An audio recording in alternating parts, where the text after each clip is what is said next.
I'm Ankit, you're watching StudyIQ IS English, and this is the Indian Express analysis of daily newspapers. Now, why am I taking Indian Express analysis? Because the analyzing important articles which occur in newspapers daily helps you understand the articles from the perspective of UPSC prelims, mains, answer writing, as well as interview preparation.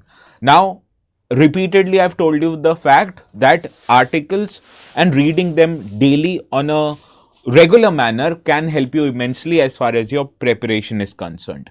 And in our discussion, what we ensure is that we provide you practice questions along with the MCQ, which are intended to make the process more interactive, more robust, and more satisfying.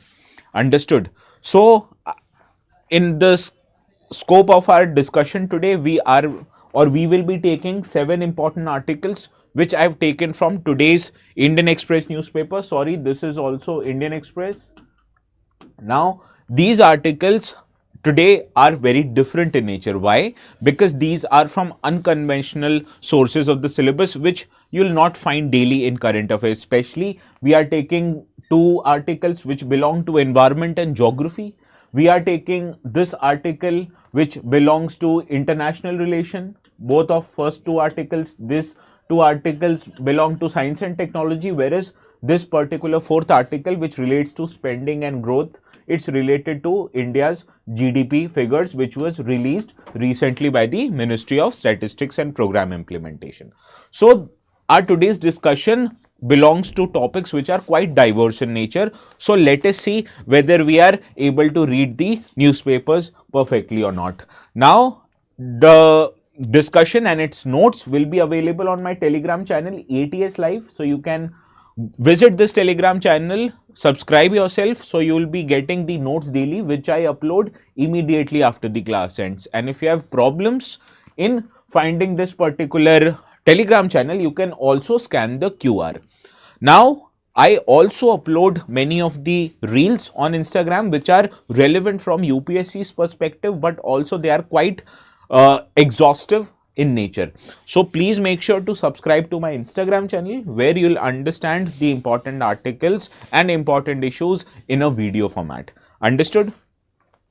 Now, before moving to our discussions of today's article, let us try to solve the question which I gave you yesterday. Now, with reference to human metapneumovirus or HMPV, consider the following statement. First, it is a virus that primarily causes respiratory infections, particularly in children, older adults, and immunocompromised individuals. Now, the term immunocompromised means people who have low levels of immunity. Now, these people, they are more vulnerable to catching infections, and hence you can understand these are also more vulnerable in catching the HMPV virus. So, the first statement here is a correct statement. Now, second, it was first identified in early 20th century. 20th century means the years belonging to 1900 to 1999. Is it correct? No. We understood from our discussions, this HMPV virus first emerged in which country? Again, China in the year 2001. So, this belongs to 21st century and not 20th century, hence second statement is incorrect. The third, there is a commercially available antiviral to treat infections caused by HMPV. Now, there is no medication, there is no vaccine for this virus. So, in terms of medication, there are none, whereas vaccines for prevention from HMPV is concerned, there are no vaccines. That is why third statement here is incorrect. Sorry, now which of the statements given above is or are correct? Only one is correct, therefore option A is the right answer. Now, good morning Kalpana, good morning Lo-Fi Rhythms, good morning Augustine, good morning Siddharam Gawade, good morning Baba Spinks 07. Great to see you all in the morning.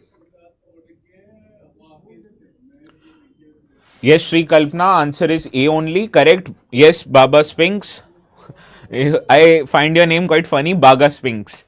Yes, as I was saying, your answer is correct. Option A is the right answer. Now, moving on to the practice question, which I will cover before the end of the today's discussion, discuss the strategic significance of India's recent engagement with Taliban ruled Afghanistan. Now, why is this question? I've put this question in today's newspaper because India held a meeting with Taliban officials, which was a first high-level meeting. Now, this is quite different from India's historical position on Afghanistan is concerned, because India has always favored that a democratically elected government is in power in Afghanistan. But we understand Taliban tried to usurp the power after the US left Afghanistan, and this put India in a very difficult position. So it took some years for us to navigate this tricky official stand, and now we are engaging with Taliban. So we are to discuss the strategic significance of this India's recent engagement in context of regional security and economic interest. So you have to write your answers keeping in mind the changing geopolitical and regional security environment, and also India's economic interest, particularly in Afghanistan. So we'll try to write this answer before this session concludes. But let us first start with our article of the day, which you can see is also related to India and Taliban meet, and this article appeared on the front page of Indian Express newspaper. Now, India's relationships with its neighboring countries are mentioned in GS paper 2 syllabus. That is, India and Afghanistan, they share a border. Now, the bordering territory of India and Afghanistan currently is located in Pakistan occupied Kashmir, and hence, in theory, India does not have a border with Afghanistan, but in terms of map that India provides, that it says that India has few hundred kilometers of border with Afghanistan. Now, that is why Afghanistan is a neighboring country of India, and security interest in Afghanistan can have implications for India, and that is why India tries to engage with Afghanistan. Now, today's news article was very different from India's historical stand because it was the first high-level bilateral engagement that India held with Taliban regime. Understood? So this is why today's article was important, and this meeting was headed from Indian side by Foreign Secretary Vikram Misri, who met with Afghanistani Foreign Minister or Acting Foreign Minister Amir Khan Mutaki, and they met in Dubai. Now, so far, India's interaction with Taliban officials was at the level of Joint Secretary, because Joint Secretary was responsible of Afghanistan, held meetings periodically with Taliban officials, and also, but Misri's meeting is important in that regard because it signals upgrade in the relationship between India and Afghanistan. It signals that a high-level official is engaging with Taliban, which is a step forward for Indian government before it recognizes the Taliban regime. Now, this is the context of today's article.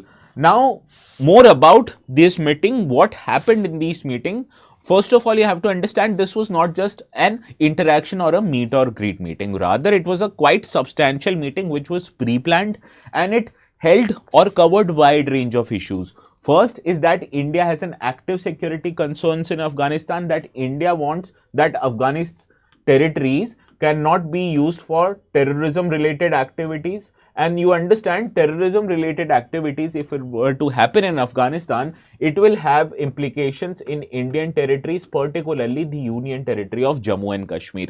Now, previously, Pakistan's Inter-Services Intelligence or ISI has used terrorists who have earlier located in Afghanistan, and the ISI has sent these terrorists to J&K, causing serious mayhem and terrorist related incidents. And India wants Afghani regime, whichever is in power, that is Taliban currently, to take care of India's security interests, that it should not harbor any terrorists in the region, and it should also not promote any terrorist related activities, particularly with respect to India. So this was the first concern that was discussed in this meeting between the acting foreign minister of Afghanistan and India's foreign secretary. Also, India historically has actively engaged in developmental projects in Afghanistan. You understand, there is a dam called Salma Dam, which was constructed by India and inaugurated by PM Modi when he visited Afghanistan. Also, India constructed parliament in Afghanistan, in addition to many hospitals. So these are examples of how India has participated actively in construction of developmental projects in Afghanistan. Now, India and Afghanistan have had historical relationship, and this relationship is so close that there is a people to people connect between these two countries. And you will find many people belonging to Afghanistan, they are living and working in Delhi and also in other cities. So this highlights the nature of close relationship between these two countries. Now, India also recognizes that Afghanistan is a least developed country and it needs active developmental projects for socio-economic development of Afghanistan, and that is why it constructed Salma Dam, Parliament and hospitals which are intended for benefits for Afghani people in general. Now, this development cooperation, it stopped when Taliban came into power in Afghanistan. However, India recognizes that the stop of developmental projects, it can create divergence between these two countries. Hence, India wants and intends to reconsider and again actively engage in construction of developmental projects in Afghanistan.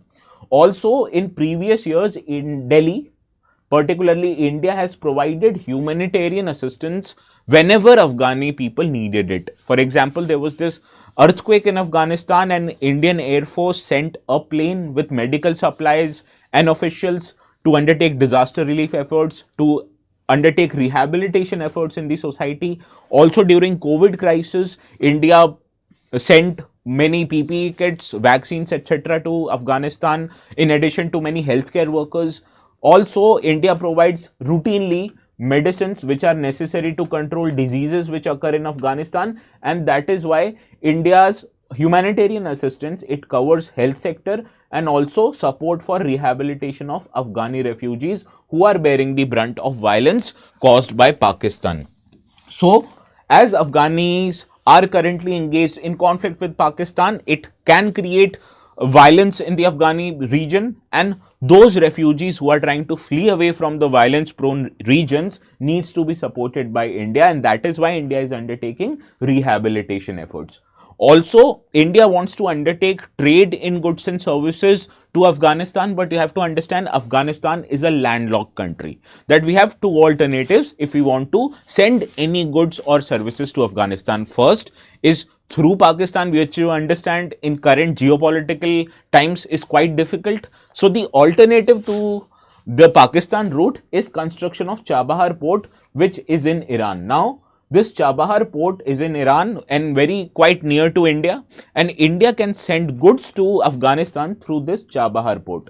So, use of Chabahar port is very necessary as far as India's trade with Afghanistan is concerned, because first of all, it bypasses Pakistan entirely and also enables flow of goods and services, particularly agricultural and food related commodities from Afghanistan into India. Also, India is developing cricketing ties with Afghanistan, which is a sunrise area for the cooperation between these two countries. Now, Afghanistani cricket team naturally practices and have a base in Greater Noida, which is quite near to Delhi. And also, Afghanistan's matches are held in India, which highlights the active support given by BCCI to Afghanistani Cricket Board, and it is intended to promote cricketing ties between these two nations. Also, many famous Afghani cricketers, they participate in IPL, thereby highlighting the need for promoting cricket in Afghanistan, and it also is an important issue for youth of Afghanistan, and that is why India is actively promoting cricketing ties between Indian cricket team and Afghanistani cricket team. So these are the ranges of issues that were discussed in the meeting held between India's Foreign Secretary and Afghanistan's Acting Foreign Minister, and this highlights the wide range of coverage that can be done in the region, that is Afghanistan. Now, Krishna Yadav, good morning. 106 kilometer with Afghanistan. Yes, very correct. Now, Bhaskar, why is this change in stance? I'll tell you. Bawa pings because of common enemy Pakistan, correct? Now as Bhaskar was asking, why is India's stance, particularly with respect to Taliban ruled Afghanistan, has changed quite drastically? Now, there are 5 reasons for India's decision why it decided to engage with Kabul in the first place, particularly a Kabul which is ruled by a orthodox body called Taliban. Now, you have to understand the geopolitical atmosphere, particularly in and around Afghanistan, to be able to understand why India is actually engaging with Taliban. Now, first is that Iran, which is an important power near Afghanistan, it has accepted India's position, which wanted securities in Afghanistan for minority community, security in Afghanistan for women. However, Iran's position in recent time, you have to understand, it has weakened quite considerably. Why? Because Iran is currently involved in direct and indirect conflict with Israel. So the focus of Iran right now is not on Afghanistan and Pakistan, but on countering the violence conducted by Israel. Because of this reason, the Iran's ability to pay attention to Afghanistan, to undertake active policy and diplomatic measures in Afghanistan has weakened considerably, and it also has weakened India's stand over minority in Afghanistan and women, because there are no active supporters except Iran for this particular cause.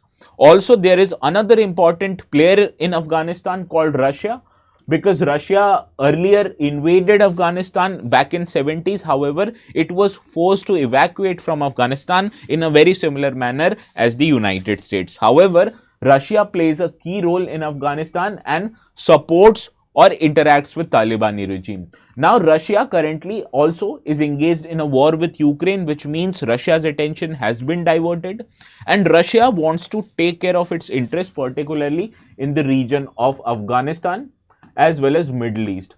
Now, Russia's main ally in the Middle East was Syria.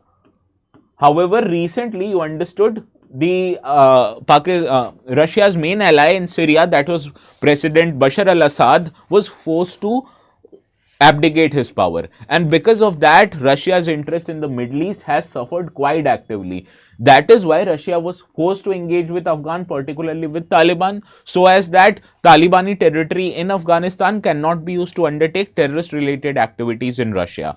That is why Russia is now engaging with Taliban. Also, another important player in the region is China, which is actively making inroads in Afghanistan through its Belt and Road Initiative. It is constructing many infrastructural projects, which includes Kabul Urban Development Project. It is also eyeing development of Afghan's natural resources. Because of less development in Afghanistan, its natural resources remains untapped. And China, it wants to tap the natural resources in Afghanistan by undertaking mining activities, and it will enable China to utilize the natural resources which are currently available in Afghanistan. And because of that, China is actively engaging with Taliban, Afghani society in general, and it is also so close to Afghanistan that it has actually recognized the Afghanistani rule Talibani by exchanging ambassadors with Taliban. That is, a Talibani nominated ambassador is now present in Beijing, and so is Beijing's nominee in Kabul.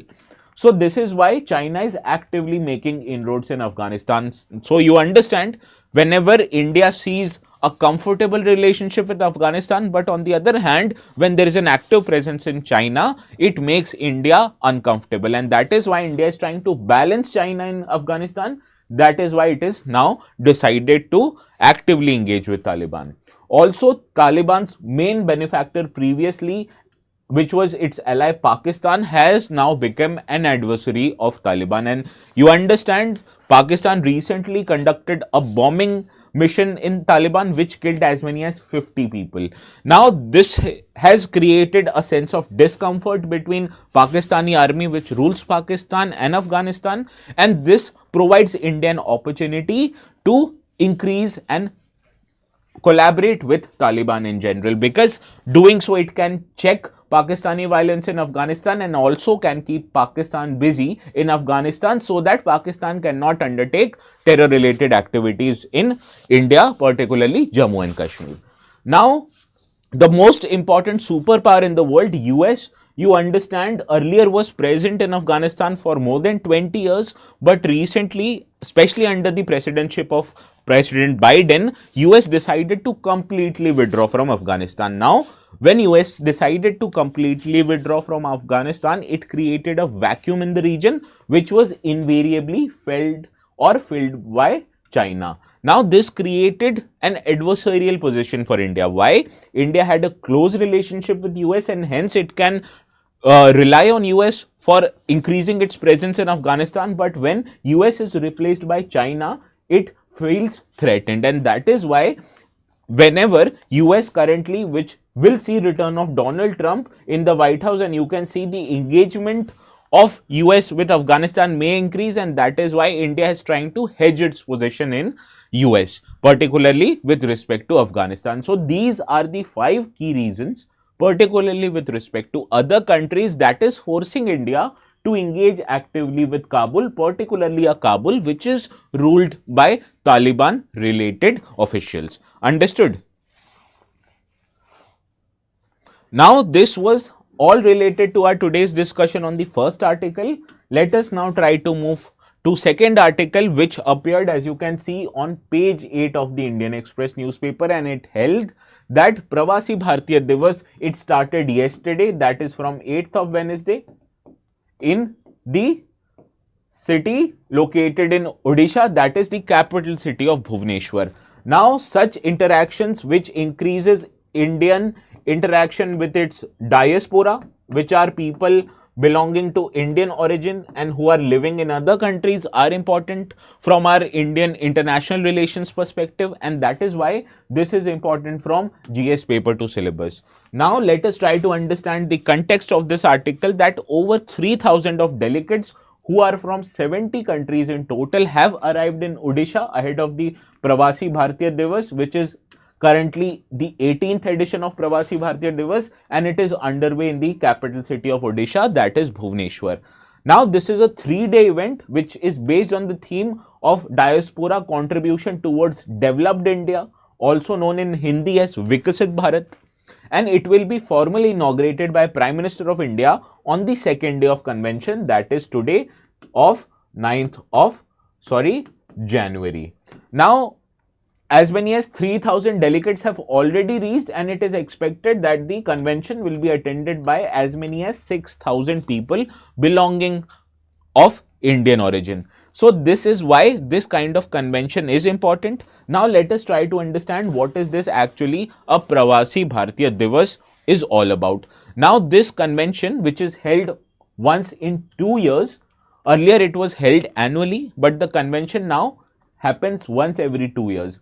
Now this is a Pravasi Bharatiya Divas which is celebrated on 9th of January, and why this date was selected for Pravasi Bharatiya Divas? Because it was the date when Mahatma Gandhi returned from South Africa to India in 1915. Now you understand Mahatma Gandhi played an active role in the freedom struggle and historical injustices back in South Africa, and he honed his skill particularly with respect to Satyagraha in South Africa, and when he came to India, it changed the entire modern Indian history, because his active participation in India's freedom struggle and his active participation in social empowerment of Indian society, it created conditions which eventually led to India's independence in 1947. Now, such a transformative impact by an Indian who came from abroad is celebrated or is intended to be celebrated in form of Pravasi Bharatiya Divas. Now, the intention of this convention is first of all to engage with overseas Indian community, and you understand Indian community, especially living in developed countries, have an important socio-economic role. First of all, they are engaged in high income categories of work, and they are also sending huge amount of money in form of remittances, which drives Indian economy. So first of all, you have to engage with overseas Indian community and also have to reconnect them with their original cultural roots which remains in India. So this is an intention by the government to celebrate its Pravasi people who are living in other parts of the country and invite them to India once every 2 years so that they are able to connect with their cultural roots located in India. Thank you, Bhaskar, for your compliment. Now, in this convention, there is also a Pravasi Bharatiya Samman Awards which are given to notable individuals and organizations who have contributed to social work, humanitarian efforts and enhancing India's global reputation. Now this year, 27 individuals and organizations will be honored. So this is why such kind of awards are important, because it recognizes the individuals and companies who have furthered Indian cause in other countries, and that is why these kind of awards are given. Now why is actually engaging diaspora so important for India? Because India's diaspora population overall world is more than 3.5 crore, that is 35.4 million people. Now this includes two kind of people, especially persons of Indian origin. These kind of people are citizens of other country, however their ancestors once lived in India, and they constitute about 19.5 million people. Also another section of people are NRIs, which actually are Indian citizens, however they are living in on visa in other countries, and they constitute 15.8 million. Now major countries who house Indian diaspora, they include USA, which has over 2 million people of Indian origin, as well as Middle Eastern countries like Saudi and UAE, who have over 3.5 million NRIs who are actively working in Middle Eastern countries. Now these communities, you have to understand, they continue to play a crucial role in India's economy. As I told you, they send money called as remittances, which improve our position related to balance of payments and also drives Indian economy, particularly in states such as Kerala, Bihar, Punjab, etc. These countries have high presence outside, and people who are working in other countries, they send money to their home locations, particularly Kerala, Andhra, Bihar and Punjab, and it leads to development in these regions. So this is the how they are contributing to India's economy, but they also help India solidify its ties with other nations. Particularly the most important glaring example was India's improved relation these days with United States, and this can be solely attributed to just one factor, that is India's or Indian people living in US. They have a significant and important political and economic role in US, and that is why, recognizing their role in US, the US government is trying to improve its relationship with India. So this is how they play a key role, first of all in economy by sending remittance money into India, and in form of polity by improving India's relationship with other countries. And that is why India is trying to actively engage with these people. And you have seen in recent past, whenever Prime Minister Modi visits any country, he makes sure to interact with the Indian diaspora living there. So this is how there is an increasing people to people connect between people of Indian origin living in other countries and Indian citizens located in India.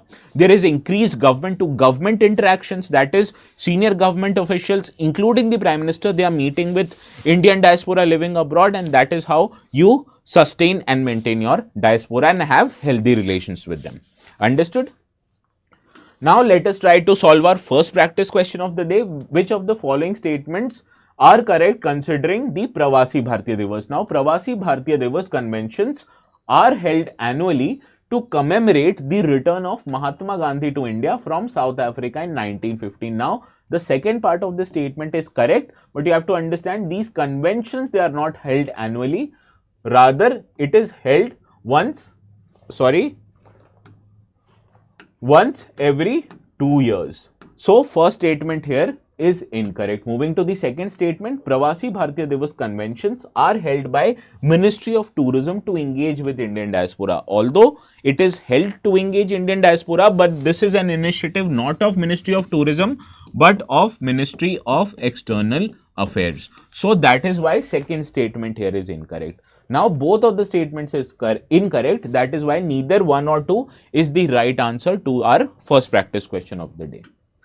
Now let us move to another article, and as you can understand, the government has appointed Dr. V. Narayanan, who is currently the Director of Liquid Propulsion System Center in Thiruvananthapuram, as the new chairperson of Indian Space Research Organization. Now, Indian Space Research Organization's chairman also play a key bureaucratic role, that he also heads the Department of Space as its secretary. So this is a key important development as far as India Space Research Organization is concerned, that a new person who has been actively engaged in India's space program, particularly with respect to development of cryogenic technology, has now been appointed as the chairperson of ISRO. Now, his important contribution, as I told you, was relating to development of cryogenic technology, and this is what we will try to understand today.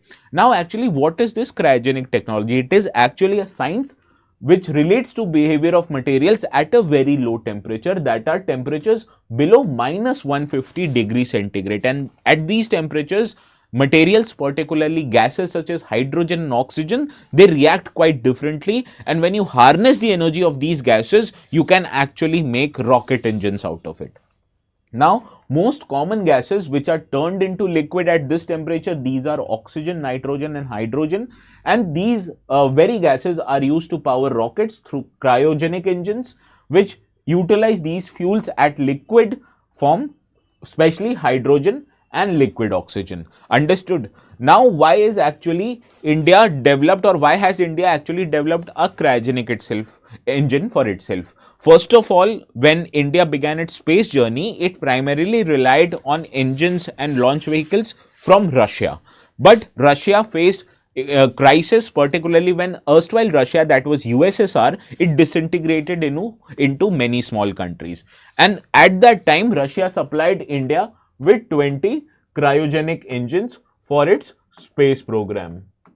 However, India had only a limited supply of 20 cryogenic engines. So as to develop and undertake training of its own scientists, India sent many scientists, including the current ISRO chairman, to Russia in order to undertake trainings and development of cryogenic engines. However, at that time, Russia was under international pressure, particularly under the pressure of US. And US forced Russia so that it did not provide training to Indian officials and ISRO scientists, and also it went back on its agreement of further supplying more cryogenic engines for use in Indian space programs. So because of external factors, India decided that it will design and manufacture these cryogenic itself indigenously, and this is where India's cryogenic engine C20, it is very important. First of all, this engine is developed indigenously by ISRO, that is India's liquid propulsion LPSC, which is a part of ISRO, and this utilizes liquid hydrogen and liquid oxygen as propellants, and it is used to drive the rocket engine. Now, in cryogenic engine, these propellants, they are stored at extremely low temperatures, that are minus 250 degrees centigrade for hydrogen and minus 183 degrees centigrade for oxygen. Now, why is actually any space program utilizes the cryogenic engine? Because it provides many advantages over the conventional liquid power engines. First of all, these cryogenic propellants, they have a high energy density, which means you can pack more amount of energy per amount of fuel that you carry. These have high fuel efficiencies, that they require less amount of fuel to go to higher distances, and they also have a high specific impulse. What is meant by high specific impulse? That is, for every kg of fuel, this kind of engines provides more thrust or more power. That means the engines which are powered by cryogenic propellants, they can carry less fuel, which provides them the opportunity to carry more payload into space and also fly further in distance. Also, it reduces the overall weight of the rockets, which can be utilized to pack in more payloads as well as satellites into the launch vehicle. Also, these cryogenic engines also have another advantage, is that they are throttleable in nature. Now, what is a throttle? You must be driving any scooty, bike or car, right? So, you give the accelerator and it drives the car much more faster. Similarly, the ability of engine to respond to varying kinds of acceleration is what you can call the throttle is. And when rocket engines are throttleable, it gives the space organizations ability to adjust their thrust levels during flight, and that means it gives a more precise control on how to take that spacecraft into the space during the missions such as ascent, orbit, as well as insertion of various payloads into space. Also, it provides improved maneuvering ability to the satellites, and that is why you can precisely drop the satellites into the intended orbit of your choice. And these are the advantages, that is, having high specific impulse and being throttable is what makes cryogenic engines a superior technology over the conventional rocket engines. So, this is the question and discussion related to ISRO's cryogenic engine, and let us now try to solve the another practice question. Consider the following statements regarding cryogenic technology in space exploration. Cryogenic technology is used in rocket propulsion to store and utilize fuels at extremely low temperatures. This is quite a straightforward statement, hence correct. It enables the use of lighter fuels like liquid hydrogen, liquid oxygen, which offer high specific impulse. This is correct, as high specific impulse means the engine provides more thrust per unit of fuel that the engine carries, or more power. Now, cryogenic engines are commonly used in first stage of rockets for launch of payloads into orbit. Now, you have to realize these cryogenic engines are used in upper stage, which means when the satellite or the rocket, it reaches the outer space, then this kind of engines are used to navigate the satellites into their intended orbit. So, it is not used in first stage, rather it is used in upper stages of the rocket missions. So, the third statement here is incorrect. Therefore, first and second are correct and we have to identify correct statements. Therefore, option A here is the right answer. Understood? Now, as I tell you that you can watch this video also on our website using this link, and the benefit of using our websites to access the important discussions that we hold today or every day is that you can get access to notes and PPTs there itself. You can download these videos for offline purposes so that God forbid if the net goes away, you can still watch the videos without interruptions. And also watching the videos, if you want to practice the questions, you can utilize MCQs which are provided in a more interactive manner on our website to hone your skills and understand whether you are able to analyze the articles perfectly or not. Understood? So use this link to go to and apply for the courses, and it is just available at a meager sum of 1 rupee in general. Now, let us move to another article of the day. This one appeared in the op-ed section of the Indian Express, particularly page 10, and it closely relates to the GDP discussion that we held yesterday. Now, this article written by an economist highlights that India's first advanced GDP growth estimate, which was keenly awaited, has been published by Ministry of Statistics and Program Implementation. And why it was keenly awaited? As there were concerns that Indian economy is currently in the process of slowdown due to reduction in domestic demand, financial market volatility and global policy uncertainty. And according to the first estimate, it has said that Indian economy deaccelerated sharply to 5.4% in the second quarter of this financial year, which has dampened the overall economic sentiments in India. Additionally, the advanced estimate, it shows that India's estimated growth this year will just be 6.4%, which is quite low as compared to 8.2% of growth which it witnessed last year. However, on a positive note, this article also highlights that the growth is likely to pick up in the second half of this year, primarily driven by increased government spending on capital expenditure. So, like yesterday, let us try to understand what are the factors according to this article which is holding back India's growth prospects. Now, like yesterday, you understand Indian economy or its GDP can be understood using many different methodologies, one of which is the expenditure method, which encourages total expenditures made by different sectors of economy, and when you add up these expenditures, you get India's GDP figures.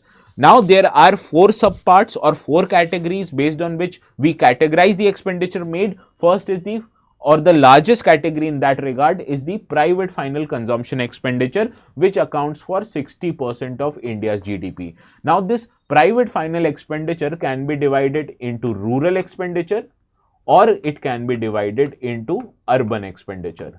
Now, according to today's article, as India's agricultural productivity this year was good, hence the rural demand for goods and services, which promotes India's economic growth, is quite high. But when it comes to urban demand of goods and services, it is quite low because inflation levels in India, particularly relating to inflation levels of food products, are quite high, which reduces the disposable income available to people living in urban areas, and hence it has reduced the urban demand for goods and services, and this reduced urban demand is the reason why the largest component of India's growth prospect is lagging behind. So now we have understood the largest component, that is private final consumption expenditure. Let us now move to second largest component, that is gross fixed capital formation, which accounts for 30% of India's GDP. Now again, this gross fixed capital formation can be divided into capital formation done by private sector of India and capital investment done by the government related organizations. Now as urban demand for goods and services have reduced because of less disposable income, this has also led to the fact that private companies, they are investing less in undertaking capital expenditures, because they see that the demands for goods and services that these private companies produce, it is not according to their wishes, and hence they are going slow on their capital expenditures.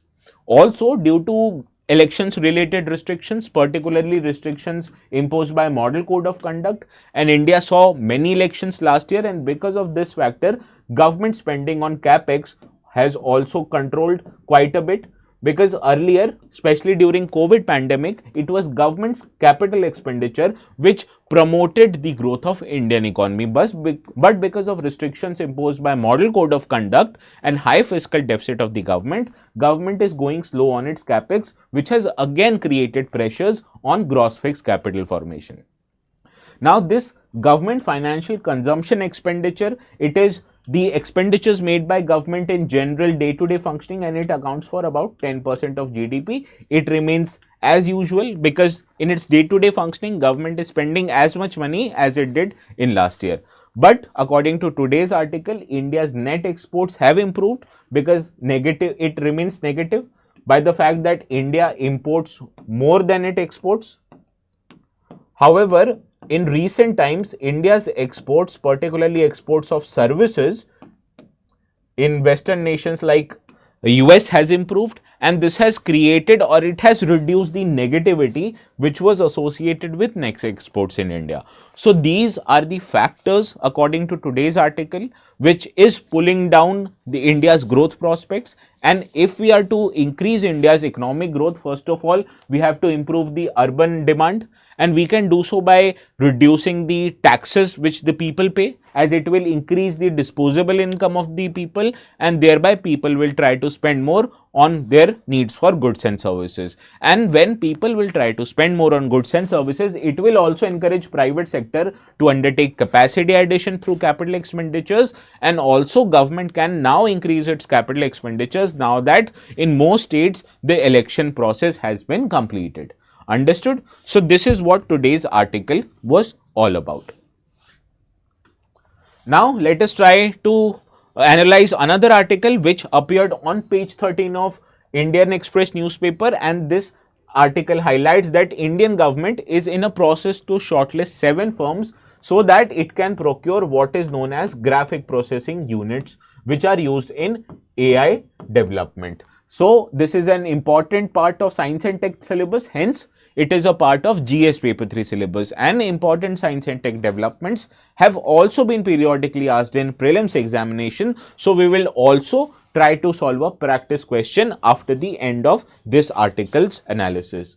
Now the context of this article, as I've already told you, center is likely to shortlist 7 firms who are willing to sell these graphic processing units to Government of India under India AI mission, and government, it will fast track first of all the procurement of GPUs and then allocate these GPUs for various artificial intelligence tasks for itself or for private sector.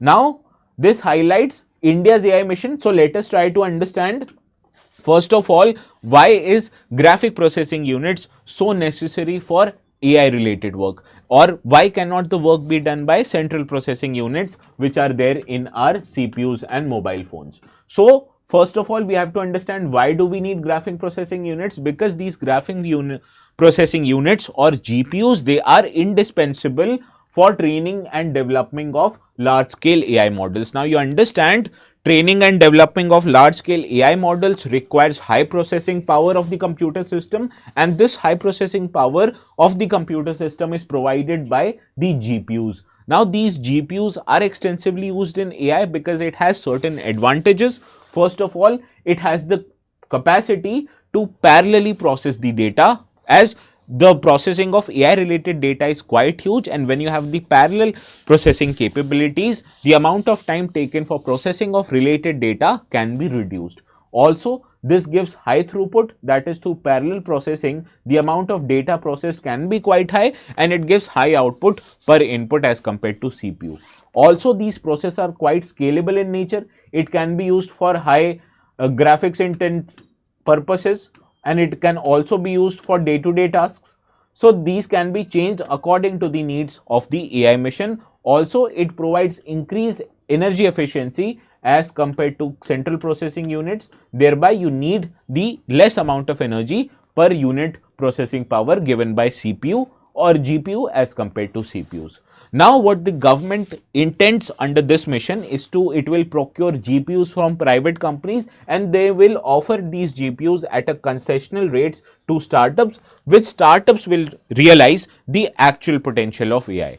So, government wants to ease out the financial burden that the startups may have to incur if they were to procure these GPUs independently, and want to subsidize GPUs for the startups in India.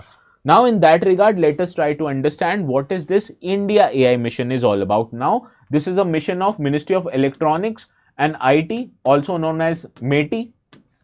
Now, the objective of this mission is to ensure a structured implementation of India's AI mission through a public-private partnership model. That you understand, government is procuring GPUs and they are giving these GPUs to private players so that they can undertake AI related tasks, and it will also nurture the India's private innovation system, especially in the terms of artificial intelligence. Now, the mission, it will be implemented by India AI Independent Business Division, which comes under Digital India Corporation, a PSU under the Ministry of Electronics and Information Technology. Now, there are various components of India AI mission. First is to increase India's AI computing capacity by developing and procuring as many as 10,000 or more GPUs, and also by setting up of an AI marketplace. What is AI marketplace? That companies who will be developing AI tools can sell their services to respective companies at a cost which is known as an AI marketplace. Also, it will promote setting up of India AI Innovation Center, which will help indigenous development of large language models, which are essential for development of AI related tools such as we use daily, called as ChatGPT, and other graphic processing and image processing texts. Also, there will be an India datasets platform which will have a repository of non-datasets, non-personal databases, and these databases and related data will be provided to private companies so they can train their AI models on the non-personal data which will be provided by the government. Now, you understand, developing of AI models requires a lot of input in form of data. Now, these data, first of all, are made non-personal. That is, it cannot violate individuals' privacy. However, these non-personal databases can be used by private researchers and companies to develop their AI models and tools. Also, the India AI Application Development Initiative in critical sectors will provide the government for solutions of many problems which will be identified by government and its related institutions. Also, to train Indian workforce in use of AI, there is a plan to bring India AI Future Skills Initiative, which will expand AI courses in undergraduate, postgraduate, as well as PhD level education system. Also, data and AI lab will be set up in tier 2 and tier 3 cities, which will impact foundational level courses in these areas and also develop youths living in these areas in form of an skilled AI workforce. Also, these startups who are coming in AI sector will be financed by government in this region, in addition to providing safe and trusted AI facility, which will enable responsible application of AI projects, particularly in schools as well as healthcare sector. Understood? So, this is what India AI mission is all about. And now let us try to solve the practice question. Consider the following statements with reference to India AI mission. It is an initiative by Ministry of Science and Technology in collaboration with Ministry of Defense. Incorrect. It is a project of Ministry of Information and IT. Second is the mission focuses on creating AI infrastructure to support national defense projects exclusively. It is incorrect. It includes many sectors, not just defense projects. Hence, second statement is also incorrect. Now, which of the following answer is not correct? So, you have to identify incorrect statements. Hence, option C here, that is 1 and 2 are incorrect, is the right answer. Now moving to another article. This article appeared in the explain section of newspaper, that is Indian Express, which is on page 15, and this article highlights the environmental impact of soapstone mining on the Bageshwar district in Uttarakhand. Hence, it is important from environment perspective. Therefore, it is a part of GS paper 3 syllabus. Understood? Now let us try to understand the context of this article. Now, there was this news article that appeared in the Indian Express back in November, which highlighted the rampant unregulated mining of soapstone in certain villages located in Bageshwar district. And taking into account and into consideration this article, the Uttarakhand High Court took the case on its own, that is suo motu cognizance, and it ordered the commissioners to visit the sites and submit a report and whether the allegations made in the article were correct or not. And the commissioners, after they submitted a report, they highlighted that the illegal mining which is undergoing in Bageshwar district is not merely alarming, but it is rather of shocking proportions. Further, the Uttarakhand High Court has now suspended all mining operations in Bageshwar district. And why it suspended such mining operations in Bageshwar district? Because it had many environmental, societal and safety related concerns. So, first of all, what is important from our today's discussion? What is soapstone and how its mining in Bageshwar has related to environmental concerns in the region? So, first of all, let us try to understand what is a soapstone. It is a metamorphic rock which are primarily made up of talc, but it also has many other amounts of products such as chloride, pyroxides, micas, carbonates and other minerals. Now, presence of many minerals in soapstone endows it with many properties, such as it is of soft texture, that it can even be scratched by a fingernail. It is heat resistant and non-porous in nature, in addition to being durable and inert in nature. Now, what makes this inert? Because this soapstone does not react with any other material, hence it can be used for many applications. So, let us now consider what are the uses of soapstone in our daily lives. First of all, it has industrial applications such as talcum powder, which is used in our households and in industries. Also, these can be used in ceramics, cosmetics and paint, in addition to being used in thermal applications such as providing lining in stoves because it is inert in nature. Also, it has heat resistance, which makes these lining in stoves not prone to catching fire. Also, these are used in fireplaces and laboratory countertops because labs have many chemicals, and being inert in nature, these soapstone do not react when it comes into contact with many chemicals. Additionally, the major deposits of soapstone in India primarily are located in two states. First is Rajasthan, which has at as many as 65% of India's total deposit in soapstone, and it is located in two districts, that is Bhilwara and Udaipur. And the second highest reserves of soapstone is located in Uttarakhand, particularly in Bageshwar and Almora district located in Kumaon region of Uttarakhand. Now, the largest producer of soapstone in India is not Uttarakhand, but it is Rajasthan. So, you have to pay attention to such facts as these can be asked in prelims before.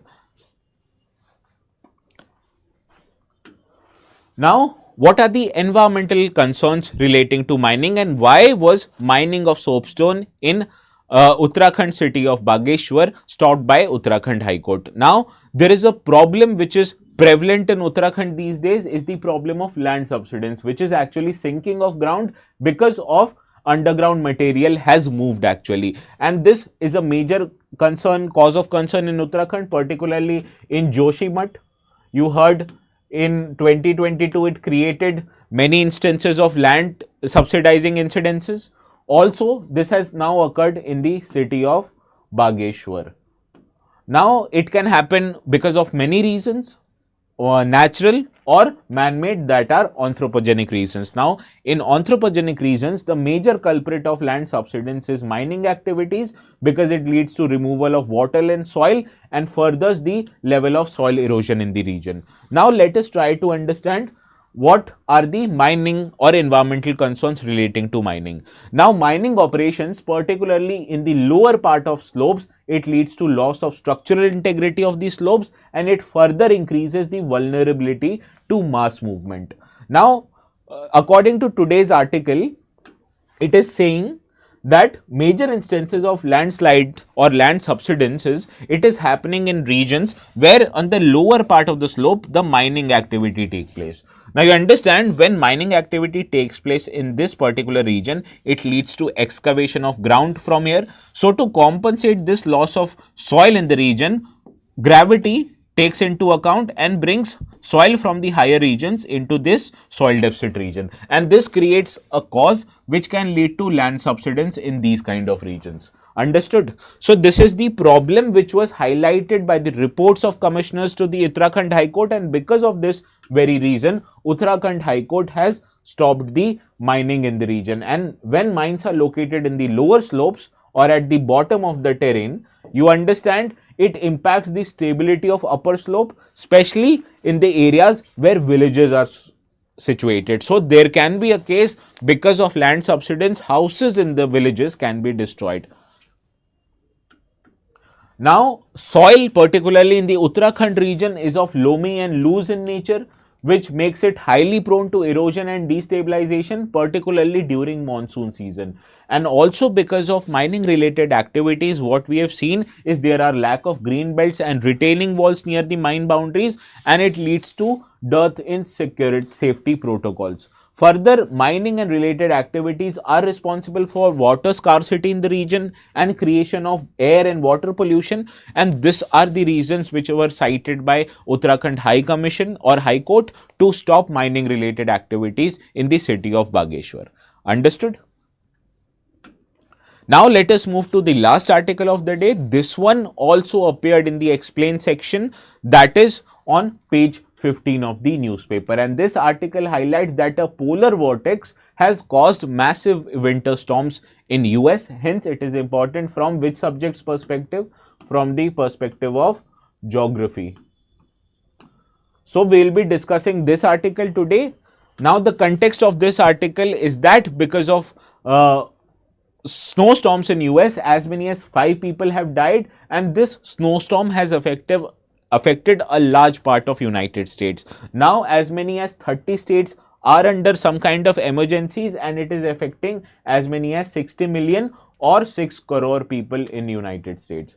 Now, the National Weather Service of United States, it has warned that severe thunderstorms will occur also, and this can create a possibility of tornado, hail, and many other geographical events. Now, this snowstorm in US can be attributed currently to the movement of polar vortex southwards in nature. So, what is this polar vortex and in what condition does it move southwards? Let us try to understand in our today's discussion.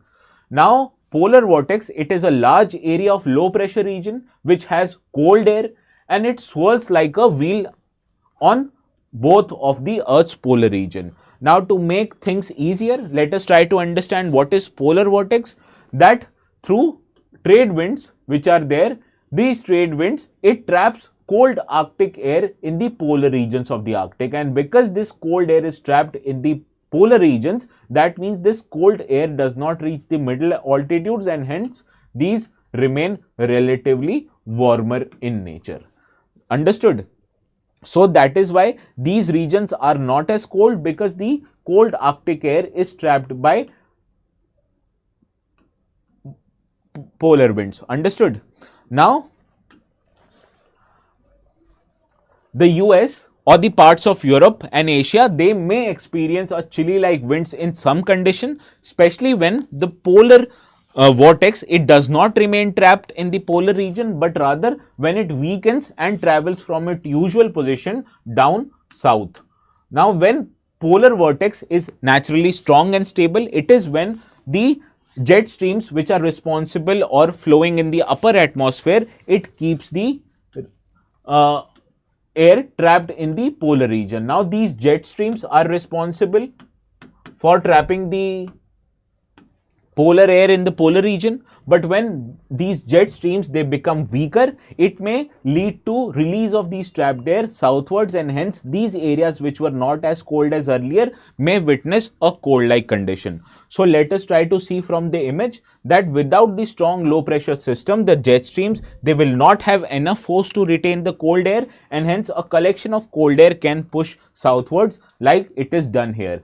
Because above normal temperatures in the polar region, it makes the jet streams weaker, and hence they will not have enough force to retain this cold air in the polar region, and hence polar regions will witness above normal temperature, and the cold air it will move southward, particularly in the regions of United States. And even these warmer regions of United States such as Florida may witnessed Arctic like conditions because of the intrusion of cold waves or cold winds from the polar region. And this is what has happened currently in US, that is the polar vortex which is responsible for trapping the air in the polar regions has become weakened, and this has brought these cold air into the southern parts of the continent, especially in the regions of United States. Now the question of today's article is that what are the conditions that are making the polar vortex more weaker? Now you understand the world is currently under the process of climate change, and it has related to increase in temperatures across the globe. However, the increase in temperature are much more prominent in the polar regions as they are getting more warmer as compared to rest of the globe, and hence these polar vortex and jet streams they are becoming weaker as the poles are becoming warmer. And as these polar jet streams and polar vortex are becoming weaker, the polar vortex they are shifting southwards, leading to such instances of cold waves and snowstorms in the region. Understood? So these are the reasons that because of climate change, the polar vortex are becoming weaker, and hence they are getting disrupted and moving southwards, causing snowstorms. So this was relating to today's discussion. Now the practice question. Please try to solve this practice question. I will be taking up this practice question before the start of our session tomorrow. But before ending our today's session, let us now see whether we are able to solve this mains question or not. Now discuss the strategic significance of India's recent engagement with Taliban ruled Afghanistan in context of regional security and economic interest. Now this answer you have to begin through introduction, and you can begin by stating that India's traditional position in Afghanistan has been to interact with a democratically elected government. However, this democratically elected government lost its power and it was replaced by an orthodox body called as Taliban. Now, there are conditions in the region, particularly with respect to US, China, Pakistan, Iran, Russia, which has made India interact with Taliban. So this part will go in the body, that the strategic significance in context of changing regional security and economic interest. You will highlight here that how positions of Iran, Russia, China, US and Pak is forcing India to interact with Taliban, and also you will act India's economic interest, that is trade in goods and services through Chabahar port, India's existing developmental projects, India's extending humanitarian benefits.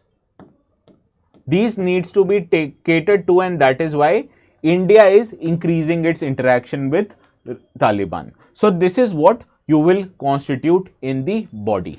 Now to conclude your answers, what you will write is that political realism has forced New Delhi to drop its idealistic approach in the Taliban region, and because of politically realistic geopolitical and economic concerns has forced India to adopt or transform its approach towards Taliban, and it has enabled India to interact with Taliban. Now, this interaction with Taliban was catered primarily to protect India's economic interest in the region, to protect Afghanistan from getting into terrorism and affecting India, and also by considering the positions of other countries. So, this is what you will write in the conclusion. Now, attempt this question, and if you have any problems, you can contact me in the Telegram group. Additionally, you can also post your answers in the Telegram group. I will evaluate. Some of you are postings, but I like more participation from other people. Now, yes, Bhaskar, you are correct. Option A, Bagas Pinks. Option A is correct. Good morning, Narsimha. Thank you, BS. Now, this was all for today's session. I will see you again tomorrow at 10 a.m. with fresh set of articles. Until then, keep revising, keep practicing, keep analyzing, and more importantly, keep writing your mains answer.